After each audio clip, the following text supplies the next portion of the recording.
Guys,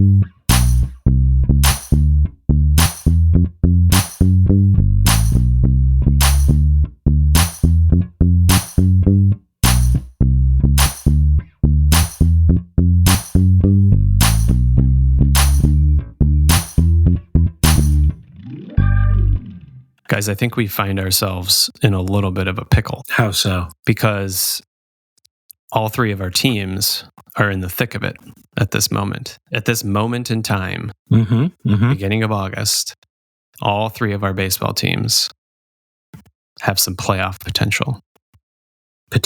Which means... Just so we're clear, though, real quick. Mariners are in first place. Mariners are in first place. This is true. So, this is true. Just a heads up. Do they have the worst record out of all three of our teams? That doesn't matter, Nick. That has nothing to do with anything. I'm just curious. I mean, first place is first place. You're right. Yeah. First place is first place in the worst division in the American League. Yeah. It's not our fault. No, it's not our fault. But it just means that I am not going to cheer either of your teams on. From here on out. All right. From here on out. We are enemies. We are sworn enemies. Can we be frenemies? I don't know. We'll see. We'll see how... The Royals and the Mariners are done for the season. They don't have to play each other. The Royals and the Red Sox, however, play each other starting tomorrow, I think. And I think so. Do we play the Red Sox one more time? I don't think... No, I think we're done too. You're right. Yeah. Because that last game was the tiebreaker if we meet in the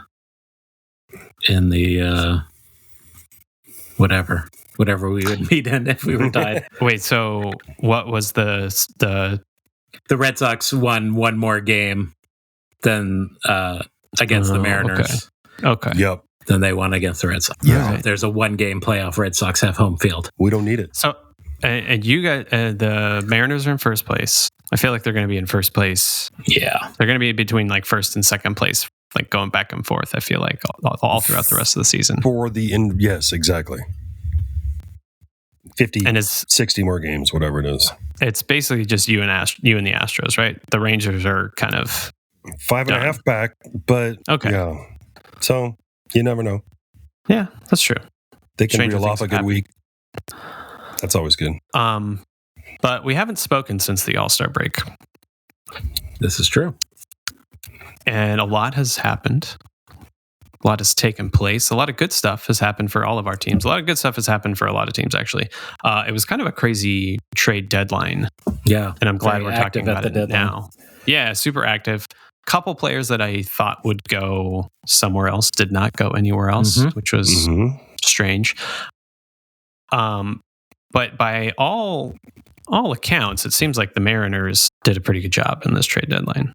Wouldn't you say, Paul? Absolutely. I mean, Randy Arozarena, just like that trade kind of completely came out of nowhere. And I think it just like caught everybody off guard, especially for your number 11 and number 16 prospect, who are guys we haven't even been talking about really. But so that he can take off all the pressure on Julio for being face of a franchise. He's that kind of player, you know?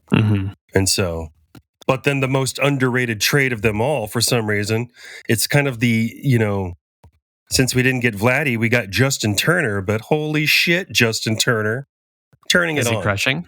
Oh my God, is he crushing? Yeah. His first hit in Seattle as a Seattle Mariner was a fucking grand slam. It's like, yeah. Welcome to Seattle. Yeah, exactly. He's been hitting every game. His first game, which was on the road, he hit a home run. It's like, holy crap. I'm not sure Where they has expected that that Justin much. Turner been for the past 2 seasons? Right? But he's so perfect for like his veteran leadership for this young team, and he's just meshing well. And we only got him for the rest of the season. He's a free agent after that. So yeah, hopefully we take advantage, and he just kind of runs it out hot, and we win, and then he can retire. What's up? Win for Justin.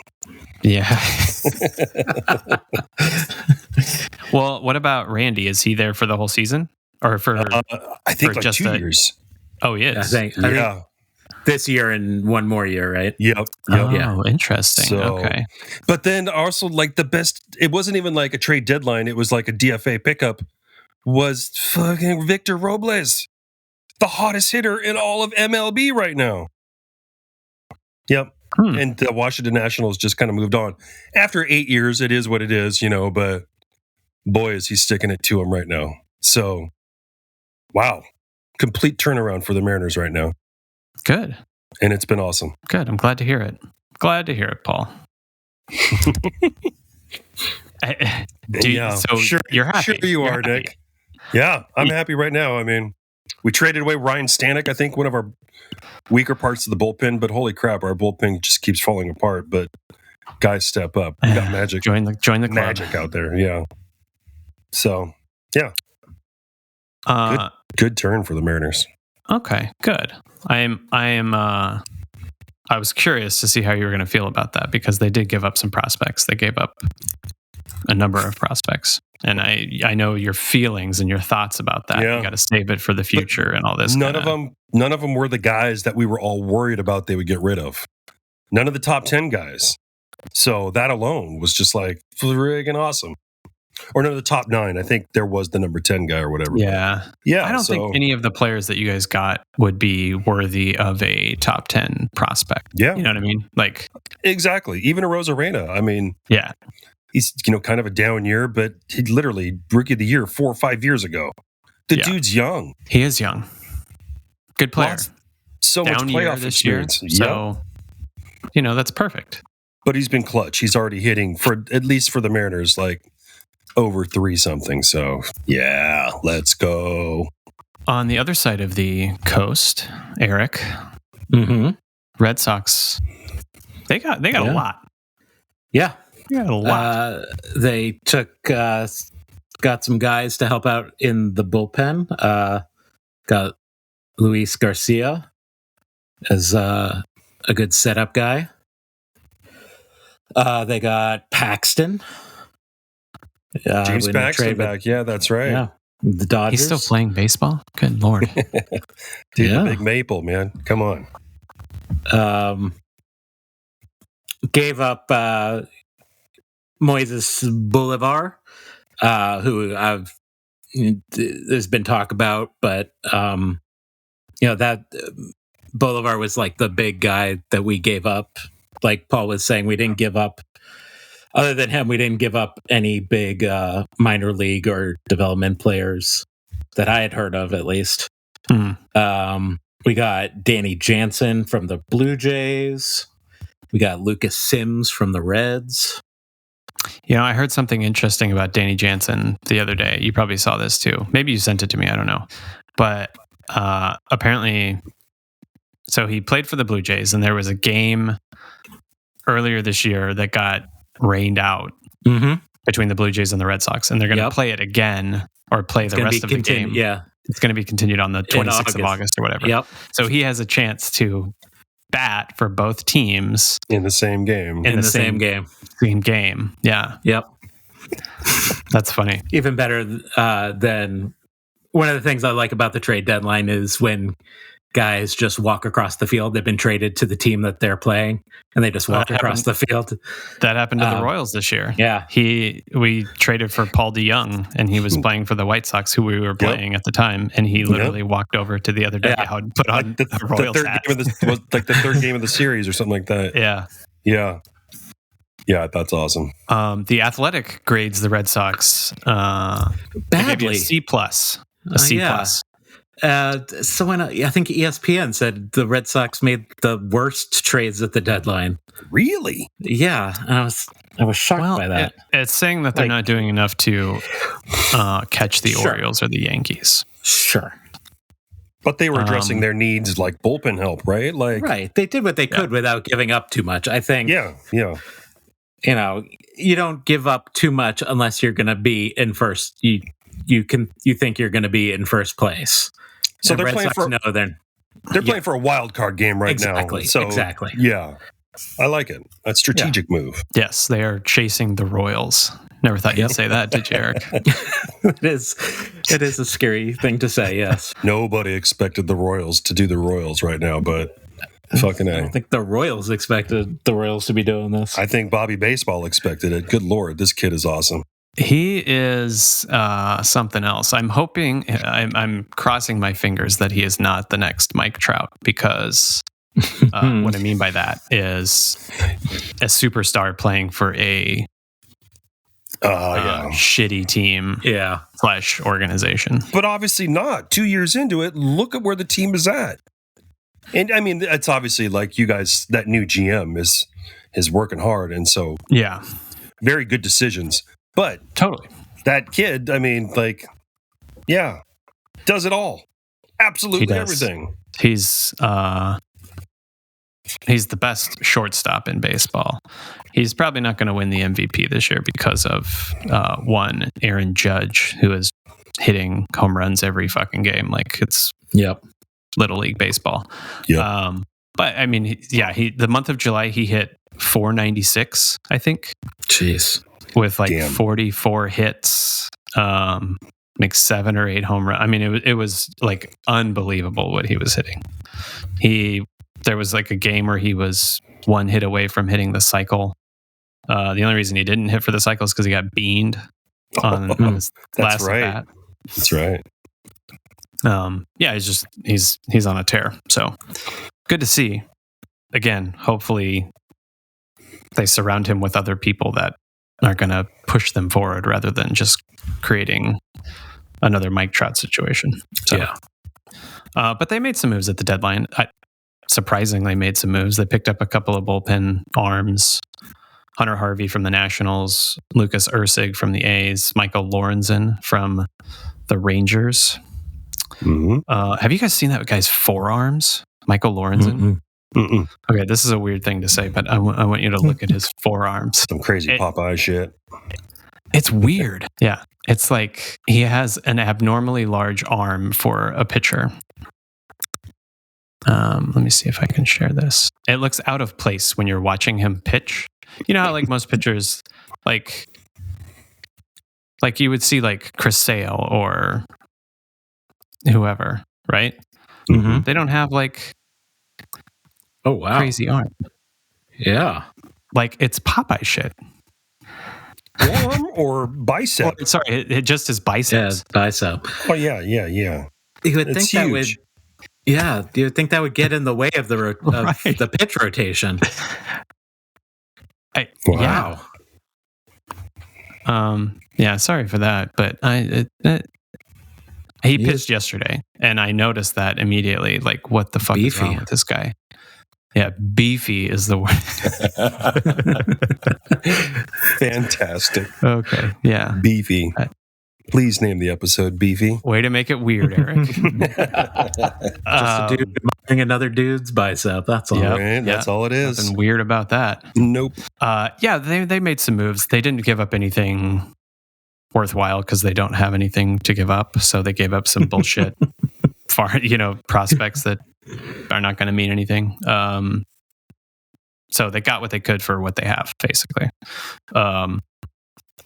We'll see if it pans out. I don't know if it's going to pan out. Their bullpen is awful. Their bullpen is just still fucking terrible. It's going to be our downfall. We're going to fall a couple games short of the wild card, I think, because of our bullpen. I've watched multiple games over the past few weeks where they've lost in the 9th inning because of our bullpen. That's the worst. Like there was a game I watched where we were ahead on the road in the bottom of the 9th. We were ahead by 2 or 3 runs. And our closer came in and gave up 5 runs or some shit like that. Good God. And then it's the same shit over and over. We lost last night because our bullpen just couldn't close it out. We were up 3-1 in the bottom of the 9th to the Tigers. Ended up losing in extra innings because our new guy, Hunter Harvey, that we got, gave up an immediate home run and then... Oh, that's so frustrating. Yeah, so that's going to be our downfall, which we all knew. Fans of the team knew and have known for a while because they're just bad. They suck. Everything else is good though. Yeah. Offensively, they're fun to watch still. Yeah. Yeah. They're more fun to watch than they were when they lost 108 games last year. So, ooh, yeah. Definitely a positive. Enough about our teams though, because we all know about our teams.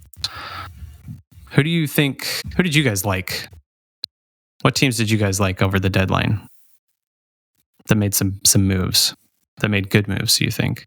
Yankees, Eric? I know you're a big Yankees supporter on the side of the Red Sox.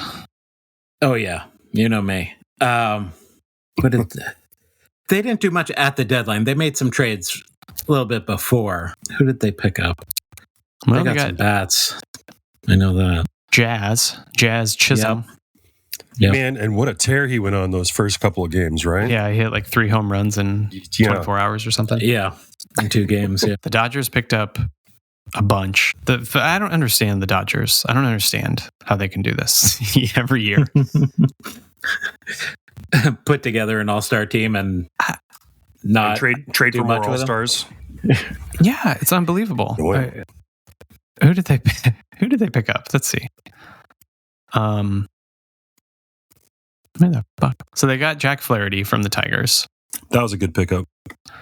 Yes, they needed that because I think they have so many guys that are hurt. They got Tommy Edman, Ahmed Rosario, Kevin Kiermaier, and then they got somebody from you guys from the Red Sox. They got Moises Bolivar. So that's annoying. They're just gonna basically reload because they can, because they have all these prospects and whatnot. I think they gave up a couple of like big league players. Yeah, they did, because they don't apparently they have stockpiles of big league players that they just don't need anymore. Another big winner, San Diego Padres. Yeah. Who gave up the farm for their bullpen, basically. They don't care about prospects down there. I mean, when you have all the money in the world, I guess it doesn't matter. It doesn't feel like San Diego really does, but apparently they do.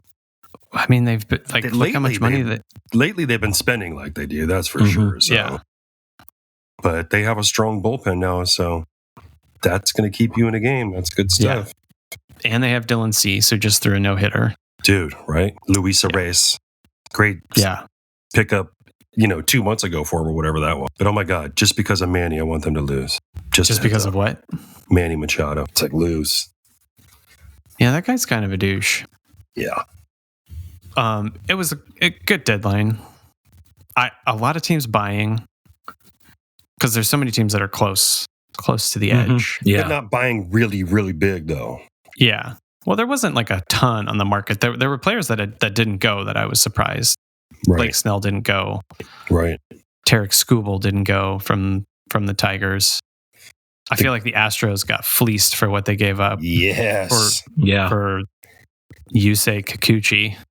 That's former awesome. Mariner. But I think Astros fans are pissed about that, which is good. We want them pissed. We want them angry. Exactly. Yeah, it's fun to follow. Yeah, it's exciting. Yeah, now we have, a month and a half left of baseball till the playoffs? Sounds about right. Close to it? Mm-hmm. Mm-hmm. No, 2 months. Let's call it 2 months. Yeah, 2 months. Because I don't think it starts till October. So plenty of baseball left. Plenty of time for the Mariners to fuck it up. Yeah. Exactly. I'm gonna see you in September, Paul, and it's gonna be. It's gonna jinx the Mariners. Is that what that's gonna do? No, it'll be like down to the last game. You guys will be fighting for that playoff spot. Where will you guys be? Completely out of it by then? Probably. They have a tough stretch. The Royals have a really tough stretch coming up. They have to play. It's a brutal stretch. Let me look at their schedule real quick and tell you, because it's like we play the Phillies, we play Cleveland. We're playing the Phillies right now, and we've won the first 2 games. Yeah, the Phillies are falling apart right now. They kind of are. See, what's going to happen is they're going to have like a meltdown, and then they're going to come to Kansas City, and they're just going to be get their mojo on back. fire. Right? Yeah.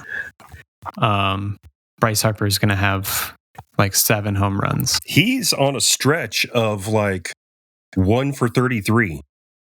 1 for maybe even like 38 or 39 now. Yeah, that's not like good. him. Yeah, it's not good at all. Yeah, we have a tough stretch coming up. So basically, this week we play Red Sox and Cardinals. And then in a couple weeks, it's Phillies, Guardians, Astros, Guardians again. Oh, that's not Twins, Yankees, Pirates. That's a lot of good teams right there, man. It's fucking brutal. Yeah, That is rough. you're going to get tested. Yeah, I don't know. I don't have faith that they will survive that gauntlet. I don't know. Is that how you Maybe finish that's out the year? Huh? Is that how you guys finish out the year? No, we start with the Phillies on the 23rd of this month. Right. We have 3 against them, 3 against the Guardians, 3 against the Astros. And then going into September, it's another 3 against the Guardians, then 3 against the Twins, and then 3 against the Yankees. We finish out the year Giants, Nationals, Braves. That's the last 3 series of our schedule. So not easy by any means. I mean, Nationals, that's the easiest one of the 3 there. In a 2-week span, the Red Sox play Detroit, the Mets, and the White Sox. Boston better take advantage. Yeah, see, that's what's also scary to me is like the opposite end of that, like who you guys get to play. Yeah. And we just got through playing the White Sox. We're playing the Tigers right now. We swept the White Sox. Like it's fine. As you like should. We're doing well playing those teams because Right. The White Sox are historically fucking terrible. They're as of recording. They still haven't won a game since the All-Star break. Oh my goodness. 19 in a row. Yeah. We swept them twice over the past 2 weeks. Nice. So it's I don't know, Paul. I don't know about my team. I want to have confidence, but at the same time I don't have that much confidence, which is fine. They won 56 games last year. I shouldn't have that much confidence. This is true. But it's so exciting. They're so close. They are close. It's like they've The problem is they have to fend off. Not only do they have to fend off the Red Sox, they have to fend off the Twins, who are right there. They have to fend off the Mariners, either the Mariners or the Astros, because one of those 2 teams is either going to be a wild card team, right? So it's just like we can't have any mistakes, otherwise we're done, and we don't have the bullpen for that. We're going to lose games like we did last night. Well, you can't lose games to the Tigers in the 11th inning. No, you really can't. And they're losing right now, so it's even better. God damn it, Paul. To the Tigers. It's going to be fun. It is. I'm excited. At least it's meaningful baseball. Yep. Should we talk about Star Trek? I'm always willing to talk about Star Trek. Yeah. Okay, let's switch gears a little bit here. We're gonna do something a little interesting today. Normally we do like movie reviews. Sometimes we've done maybe a show review. It's all centered around baseball. Well, this week, Eric decided to make us watch an episode of Star Trek, Deep Space Nine. Just clear that up real quick. Yeah, you got to make sure you say it properly. Well, there's like 17 different Star Trek franchises. Roughly, yeah. Yep. And why did we watch this episode, Eric? What was the significance of this? So this one was... It is the most baseball-y Star Trek episode ever. Now, which is saying something, because baseball is in Star Trek quite a bit. I know nothing about Star Trek. I know nothing about... Oh, I should take that back. I know the bare minimum when it comes to Star Trek. Kirk and Spock. You know, Kirk and Spock. Yeah. A little bit of Jean-Luc Picard mixed in here, little sprinkle of some of that. I've seen the new Star Trek movies with Chris Pine. That's about as far as my Star Trek knowledge goes. Fair enough. So you threw us to the wolves and I sure gave did. us like some deep cuts, some like deep. I wouldn't call Deep Space Nine a deep cut, but okay. Well, what is like? Where is Deep Space Nine in the Star Trek universe? So at the not the end, but near the end of the Next Generation, there's a big battle with the Borg, that really hurts Starfleet. Mhm. They don't come out a winner. And one of the people to survive that battle is a man named Cisco, Okay. who later on becomes the guy that sang the thong song. Is that the one they were? yeah. Nice. If only there was that crossover. He takes his son and runs a starbase, Deep Space Nine, at the edge of a wormhole. And so it's the only Star Trek series that doesn't take place on a ship, basically. Oh, okay. So all the interesting creatures come to them rather than them going out exploring. That's the basis of the series. Okay. I won't get into the nuances of the Dominion War and all that. Yeah, that's fine. That's a good synopsis of what Deep Space Nine is. How many seasons are there of Deep Space Nine? There are 8, I believe. Okay, and you've seen every Yes. episode of Deep Space Nine. Deep Space Nine is one of my favorite Star Treks. Oh, really? Okay. Yeah. You watched this when it was like on air back in the day? No. I have recently taken it upon myself to watch Star Trek sequentially.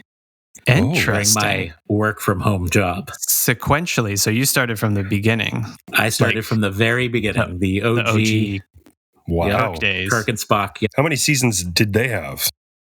There was only 2.5 of the original series. Really? Okay. Yeah. Oh. A lot less than you think. The Next Generation is 7 or 8. And then Deep Space Nine is 7 or 8. 7 or 8 of Voyager. And then you get into the new Trek stuff after Voyager. Well, there was Enterprise, but we don't talk about Enterprise. No. What's wrong with Enterprise? Of course not. It's bad. It was done late 80s, early 90s. It's got Bakula as the captain. Oh, yes. It's not Quantum good. Leap. Yeah, it's not good. Okay, so Star Trek: The Next Generation, TNG, as fans call it, right? Yep. Okay, that's with Patrick Stewart. Jean-Luc Picard. Yep. Yes. Okay. And Star Trek. What's after Deep Space Nine? After Deep Space Nine is Voyager. Voyager. Okay. Yes. And then the new ones are all like on Paramount Plus, right? Like it's Yes. Yep. Okay.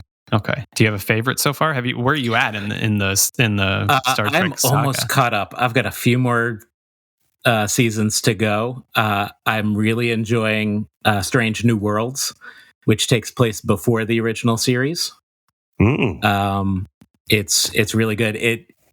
The new Trek tends to be these big season-long arcing storylines, whereas Strange New Worlds goes back to the original series of we go to this planet, strange monster, we have to figure it out, on to the next thing next week.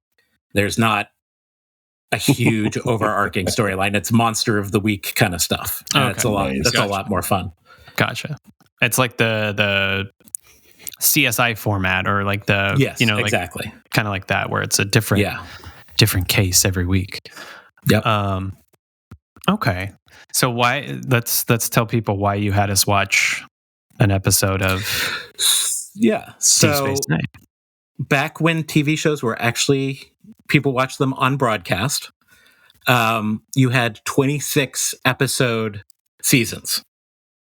And because of that, and now you have 10, 12 episodes a season because it's on streaming. They put more money into it and all that. And they're more theatrical, more, all that kind of stuff. Well, back in the day, it was like 13 in the fall and then 13 in the spring, right? And then summer break. What happened on Star Trek series is they tended to not split the money evenly between episodes. You would have a really good episode where they'd spent a lot of money. And then there would be a couple episodes that were really cheap and really bad. Not really bad, but they had to find unique things to do. Uh-huh. So that's where the Holosuite comes in. Okay. So the name of this episode is Take Me Out to the Holosuite. Take Me Out to the Holosuite. Okay. So what that allows the writers to, the Holosuite can generate any location at any time, can be programmed to generate any location from any time, and you can interact, and it's just like being there. So what you can do is you can have something that takes place in a forest. There's a famous TNG episode that's really bad where they are transported to be what's his name? Predator. Oh my god, Robin Hood. Oh, Jean-Luc Picard is Robin Hood, and they can just go to a forest near LA and just film there, and it's really cheap. And so this one is mostly takes place on actual, sets that they use in every episode, and a college baseball field. So it's nice and cheap to produce. They just needed a couple uniforms for the cast to play this baseball game. Quick and easy game. Sorry. Quick and easy episode for Star Trek to save some money. Okay. I was wondering, why they chose, that little... it looked like a high school or college baseball field. Absolutely. I looked up. It's not a very large college's baseball field in LA. Not too far away from the studios. It's the vocational tech school. Yeah, exactly. As cheap as they could make it. Yeah. So the premise of the episode, and I might screw this up, but for the listeners, correct you as you go. Yeah. The premise of the episode is that Cisco, right? He's the captain. Mm-hmm.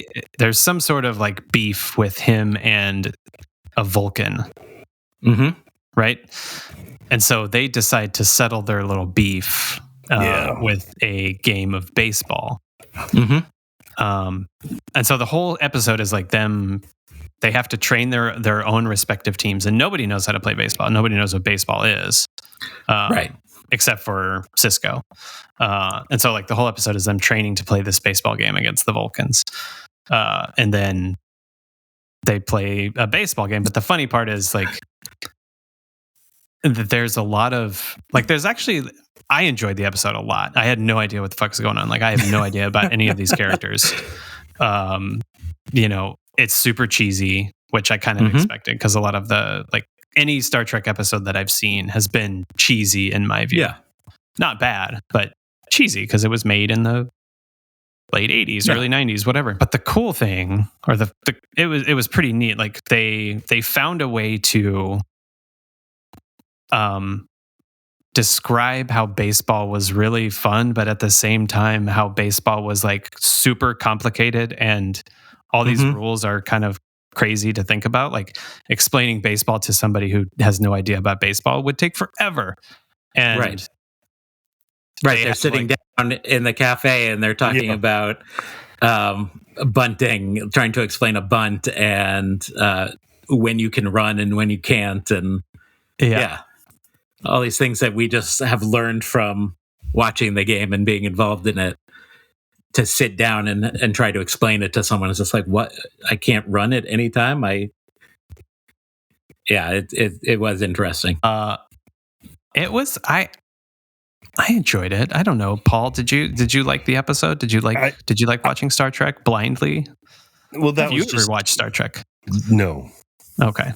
I mean, Kirk and Spock days back in the day when my mom used to watch it. But I never went down that road. And so I was just kind of what in Sam Hell? But it's kind of there's a certain campiness to it, like you were talking about, to some of the graphics and all this other stuff. That was just absolutely fun and funny, and I laughed. And so, it seemed like one of those, Eric was saying, maybe on the cheaper sides, one of those cheaper episodes where they rent the field and they talk about baseball. I mean, that's not going to cost very much at all. So It was kind of funny like that. But that Cisco dude, that was the captain of the ship. He was the one. The station, He was the one that kind of talked about, you can't teach them heart, you can't teach them other things, but that's what's frustrating and that's what you love. And it was all right, that's cool. I enjoyed the explanation. And like I said, this doesn't come out of nowhere. Cisco is, from the very beginning, is a baseball fan. He talks about that he goes to the holosuites to watch old games. Oh, okay, cool. And there's all this kind of thing, and he's always had a baseball on his desk. One of the funny things is that at the end of this episode, the whole team signs a ball and gives it to him. Yep. So, and this is going to sound really weird, but through the course of Deep Space Nine, Cisco becomes a prophet for this religion, this racist religion that is where the planet that they are over. Did you say racist religion? Race, comma S, belonging to a race of people on the planet below them. He becomes a prophet for them. Okay. Wow. He later becomes a god at the end of Deep Space Nine. Spoiler alert. And that signed baseball becomes a relic and appears in subsequent Star Trek series, and things. So this game actually has relevance to the continuity of Star Trek. The entire series. That's wow, kind of awesome. I might need to rewatch it now. Yeah. Holy crap. You might as well just watch the whole series, Paul. Oh my goodness. No, he got me into Grateful Dead. That was enough. I'm not listening to You're going to be listening to Star Trek podcast in no time. Yeah. So, okay, this is going to be a silly question, but what year is it during Deep Space Nine? That's one thing I can't keep track of. Okay. But is it like 2250 or like 2875? Let's see. What year is Deep Space Nine? How cool would it be to have the Holo, what's it called? Holo Suite? The Holo Suite? And go to any game in history and watch that game? Oh my God. That's so rad. It takes place in the 24th century. Okay. Does Earth exist? Yes. Okay. Is baseball still around on Earth? It's considered, yes, actually. At this point, I don't think it's like a major league sport. I think the idea of baseball still exists. I don't think it's actually like professionally played anymore. Interesting. So I wonder what caused the downfall of Major League Baseball. Was it Rob Manfred? Very possibly. Let's see. It's now called like Slurm Ball or something like that. No, it's Pesapalo. They just absorbed baseball. Perfect. I don't know if I'm going to find an answer to this. Oh, it's fine. It's more like a rhetorical question, I guess. I'm just curious because I wanted to know how they got. I actually found an answer. Oh boy. Okay. The game continued to be played in the 21st century, but its popularity began to decline until 2042, when the final World Series was played and the professional stage of the game came to a close. Despite its wane in popularity, the lexicon and history of the game endured, and by the 24th century, the sport had become popular among humans again for its grace and simple elegance. Wow. Wait, so you're like, whatever you're reading like it's a Wikipedia page. Like, is there like a Memory Alpha, baby? Memory Alpha is the Star Trek wiki. Okay, and where like all this information comes from the show? Yeah, from the show, from the books, from the movies. There is a couple in California who started keeping track of things like this with the original series. When even the writers would just write random numbers for the star dates, they would try and figure out like a way to make it work. And then they got hired by the Roddenberry Corporation to make sure things stay in line with continuity. So if you say that someone was the captain of this ship on this date, it better fit in line with that timeline. Okay. I had no idea. It's led to some really weird explanations for why things have happened to make up for, the original series not keeping track of that. But, and also for some social mistakes that were made because of the time. The Klingons in the original series are very racist makeup. So they had to explain why the look changed to the next generation. Oh my goodness. Okay. Well, I thought the episode was hilarious. I had no idea what it was going to be like. I'd never seen an episode of Star Trek Deep Space Nine. Sorry, I'm getting confused now that you told me all these different Star Treks. Nick's going down that rabbit the characters were funny. Yeah. Like the acting wasn't that great. Like I don't expect it to be. No, it's campy and cheesy. Yeah, it's campy and cheesy. But you could tell, like, somebody, like some of the writers or whoever wrote this episode knew enough about baseball to include these things. Yeah. And every rule that's cited in the show, there's a couple rules that are cited. Those were the actual rules. Like when they say paragraph 5, section 2 says we have to do this, that is the actual rule at the time. It's been the rules have been rewritten since then, but at the time, those were the actual MLB rules. Yeah. I think my favorite character in that episode was the guy who becomes the umpire. Yes. Yes. I don't know. I don't know what he is or like what he is in the show, but it was hilarious because he just gets picked to be the umpire and he's like, sure, I'll do it. And then he like goes through and like learns every single rule in the in the rule book, and he's like practicing his calls. He's like, yeah. That was fun. Safe. Safe. So what's his name? Jesus Christ. I'm trying to remember his name now. Hold on. You keep going. Let me look this up.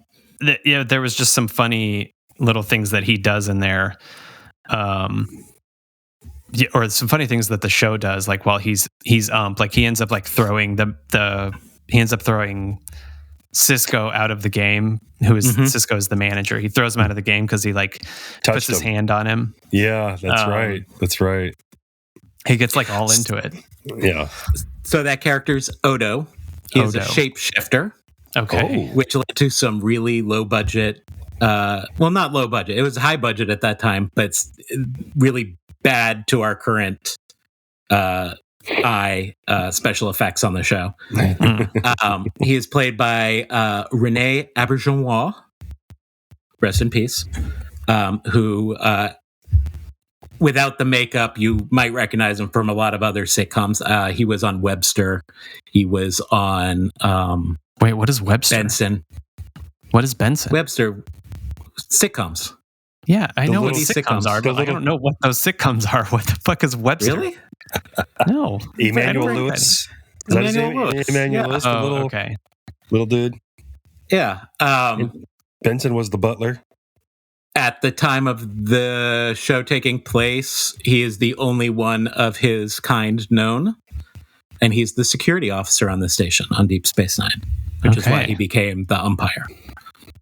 Okay. They certainly like took advantage of the cheesiness of the show, because there was like, the last part of the baseball game where the Vulcan is like going home, but he misses the plate, and everybody's like, "What do I do? What do I do?" Yeah, and so they go to like tag. They go to like tag him in the dugout. Yeah. They're all just sitting in the dugout like copies of each other. But I think my favorite line from that was the catcher who was he didn't, he's never played baseball before, but he's like, "What do I do? How do I get him?" And like, is it Worf? Is that the big guy who's like playing in the outfield? Yeah. He's like, "Find him and kill him immediately." That's right. Because he's a Klingon. So the honor is in death. You either kill or be killed in battle. Yeah. That was good. That was a good one. It was, I enjoyed it. I maybe want to watch. Absolutely. Maybe I want to start watching Star Trek. I don't know. Maybe I'll give you a better episode to watch. Oh. Because we only watched this because it was baseball, not because it was a great episode. Oh, are there any other baseball related episodes of Star Trek that you found? Yeah, there is a TNG episode where there are these guys who go out and collect rare and valuable things. And one of the things that they want to collect is Data, because he is the only one of his kind. So they kidnap Data. But he also has like a Roger Maris rookie card is one of the things in his collection. The things like that. I'm trying to think of like baseball specific episodes. I can't really, this is the biggest baseball episode, but baseball does work its way into conversations and stuff. Be it references or memorabilia or something like that. Yeah. There's one where they go back in time. They go through a wormhole and are transported back in time to 2024. And there are guys talking about the baseball game, that just happened. and they're talking about the different teams that don't exist. I think I've seen something about that. Is that the one where they like go back to like San Francisco and it's like just a complete the Bell riots that are supposed to happen in a couple weeks here? Yeah. Yep. And it changes all of humanity to What does it change him to? What to a peaceful cashless society utopia. Okay, cool. Where we can focus all our energy on space exploration and finding other creatures. That sounds way better. Way better. One thing they were talking about a rule in the rule book called they were like quizzing everyone and they were like, what is a fancy Dan? Fancy Dan. Yep. Yeah. I have never heard of that. Is that a real thing? I didn't take the time to Google. I don't think it's a real thing. Okay. There's a lot of conversation of not a lot of conversation. I looked it up as well, and people are like, did they make this up for the show? Is this like a really old-timey term? And no one seems to really know like where it came from. Yeah. Okay. I thought it like, I was like, there's no way that that's real, where it's like, because they explained it as like a person who like catches the ball in a way that like makes the crowd go wild or something. Right. It's like there's no way that we would have something called a fancy Dan, although we do have like can of corn and then you know what the bananas do is fancy danning, I guess. That's true.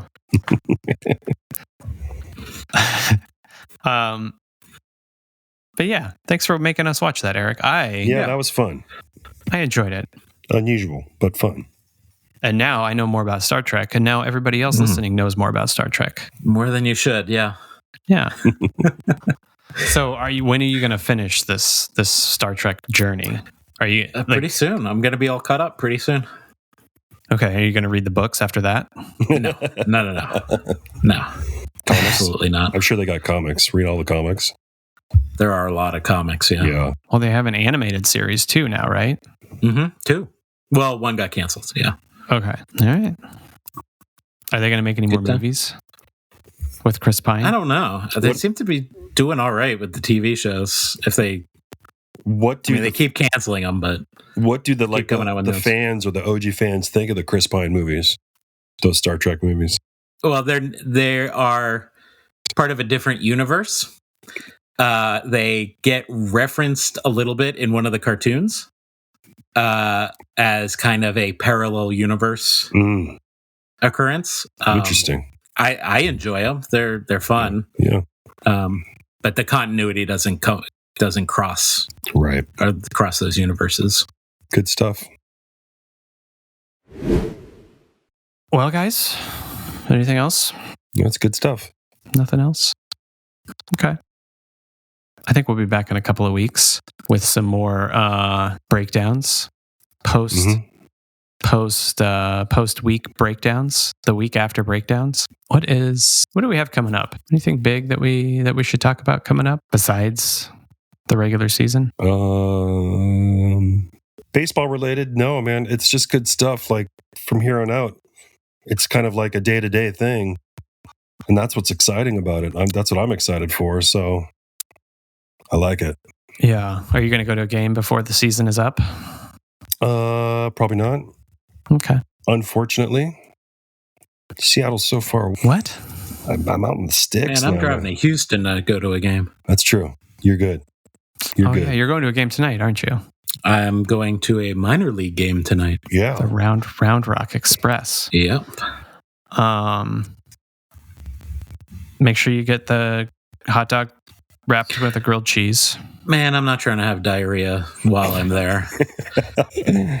That's too much grease and cheese at the same time. What if you can get the chili on cheese top might of that? keep it in. You know what I mean? Like the hot dog. Oh god, it's like the perfect. That's not high quality cheese. It's not going to keep it in its butthole. What? I'm just saying it might keep it in long enough for you to get back to your house, which is not. I know too far. that the giant nacho place is right behind my seat, so I think that will be visited at least once. What when you say giant nacho? Like what is? Is it just like I don't know. Everyone says that. I'm not sure. I've not been here before. It's like a full sheet tray just full of nachos that you have to carry. I mean, I wouldn't be mad about that. Remember that video that went around of the girl who bought the Texas Rangers like foot, and she dropped it right as she got to her seat or something like that. Yeah. Oh my god. I think she like knocked it up against somebody and it like fell all over him. Okay. It's not bad. No, that's not bad at all. No, looking good. Okay. Well, you enjoy that game, Eric. Yeah, I shall. Who were the Express playing? I forget. It's Texas Rangers affiliate versus Astros affiliate. Got it. The Corpus Christi oil riggers. Oil derricks. There it is. The derricks. The Sugarland Space Cowboys. Ooh. Okay. Wow. That's pretty good. How many times a day do you think that they play that oh fuck, what's that band? Yeah. You know what I'm talking about? Yeah, some Space people Cowboy. call me the Space Cowboy. Steve. Some call me the gangster Steve Miller blood. Band. Yeah. Yeah, that guy. Okay, on that note, we're going to end it here. Once Nick breaks into song, we have to shut it down. That means it's time to get the fuck out. Everybody have a good day, good week. Yep. We'll see y'all next time. Go Mariners. Go Sox. Go Royals.